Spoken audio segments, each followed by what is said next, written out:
Ito guys, mag-survey naman ako. Oh, ito. Dito nga area dito guys. Oh. Wala ba na mga ano dito? Yan o, bagong building naman yan o, factory naman yan o. Oh, iikutin ko guys. Oh. Ngayon guys, mag-alas 7 na. Pero grabe yung init pa rin. Oh. Mag-alas 7 ng gabi. Oh, grabe yung init.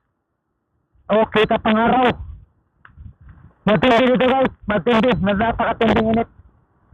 Mag-alas 7 na. Matinding init guys. Oh. Oh. Yan building na ano. Oh! Yan! Yan! Sabi ko, rasa yan guys. Yan, rasa yan. Yan. Oh. Yan ang rasa yan guys.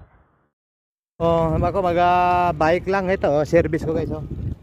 Oh, simple lang ako guys. Hindi na ako nangarap na anong mayroon, kung anong pinagkaloob. Yun lang sa akin, pinagsalamatan ko. Oh.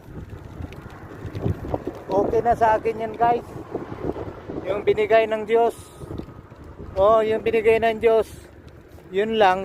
Oh, kung anong mangarap ba guys, ano, hindi mo kaya. Oh. Simple lang tayo. Kasi lahat tayo lumilipas dito sa libutan. Oh, yes. Kung anong mayroon o ano ba yan na natanggap mo, pasalamatan mo lagi guys. Oh. Dapat guys, may Diyos tayo. Oh.